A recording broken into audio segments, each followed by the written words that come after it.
Tony, the obvious question, how do you find being back in Australia? When you moved back there, what, 10 or 15 years ago now? How do you find it being there in terms of the professional challenges versus when you were in Asia Pacific?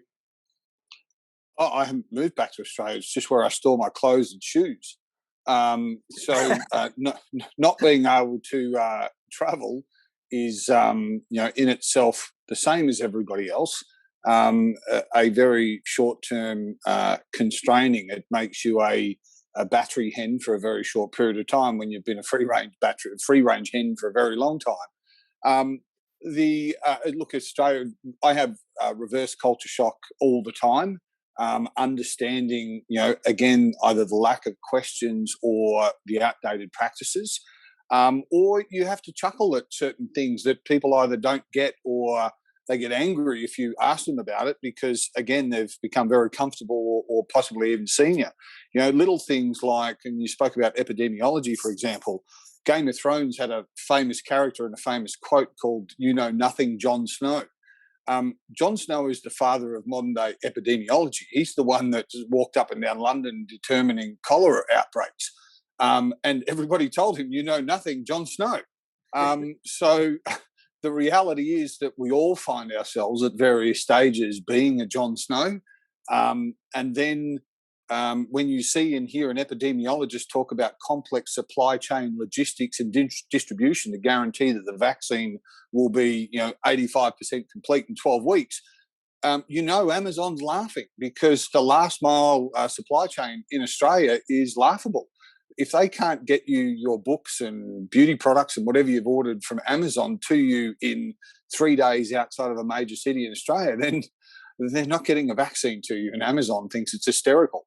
But yeah, that's the biggest reality. I watched the local news in Australia just to see what the next comedic episode for an ABC spoof on either politics or modern business practices will be. These episodes write themselves.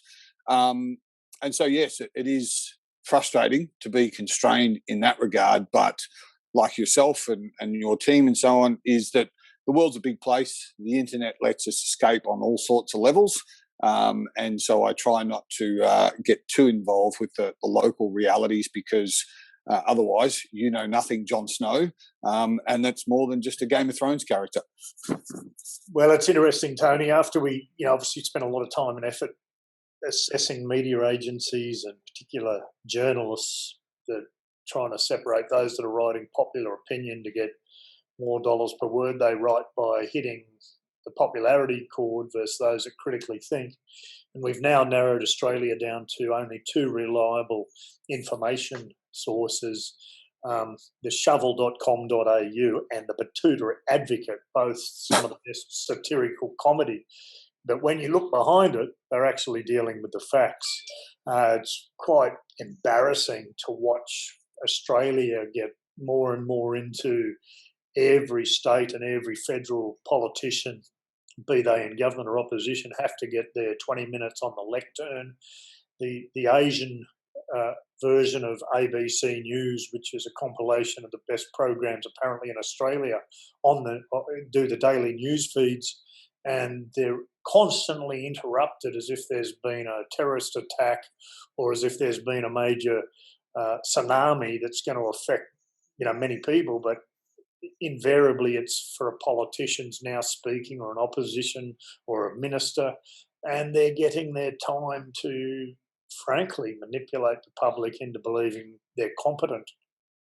It's very, very sad to watch, particularly with the Italian background where they called Mussolini a bloody fascist, which of course he was, but at least he could motivate people. They are demotivating a lot of people. They're just sort of, okay, this drone's on, I'm switching to watch HBO now because I really don't want to hear Dutton or Morrison pretend they're competent and justify selecting one vaccine and being so many millions behind their own goals that they're now going to justify the reasons for that. It's bad.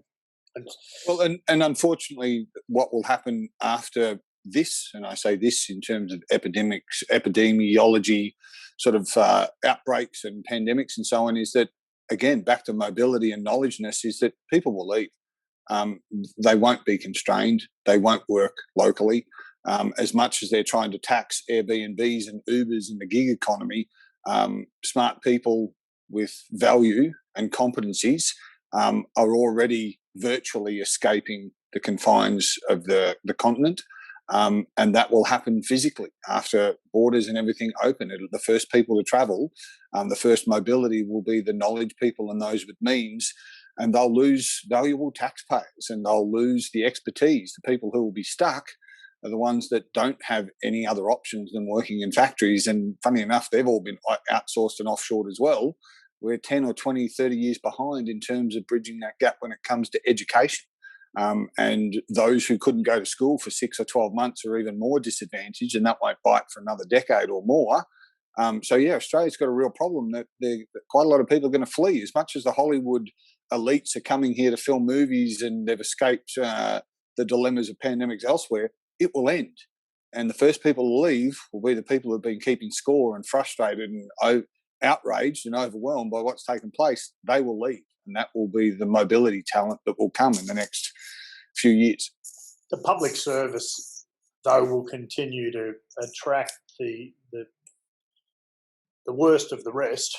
It will continue to develop in power and have more meetings and reach more consensus, whilst a lot of that talent's abroad. It was very difficult as an Australian expatriate that left in 1996, second time, and have been away more or less ever since, was very, it gave me a very awkward feeling to watch the naivety in Canberra to tell Australian citizens, you need to come home now.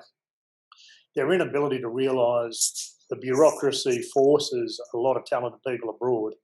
They develop businesses, they're CEOs, they're in very high positions, and they're contractually bound.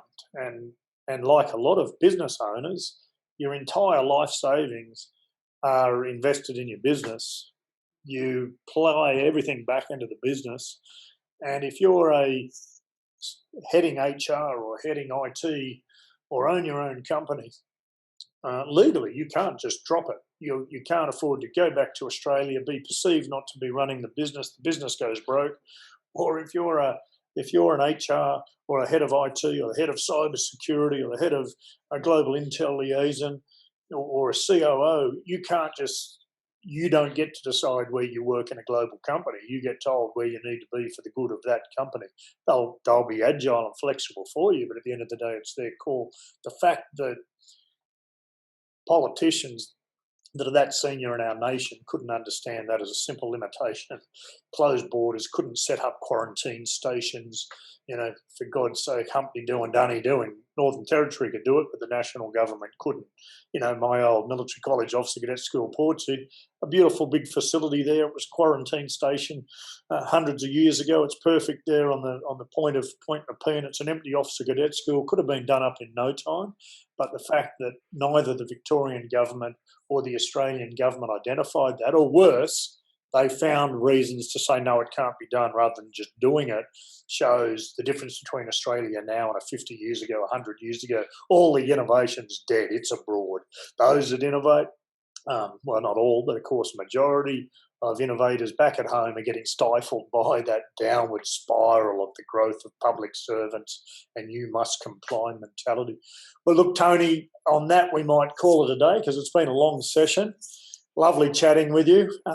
Thanks for the session. I look forward to catching up again, if not online, then the next time I'm back in Australia, Stan.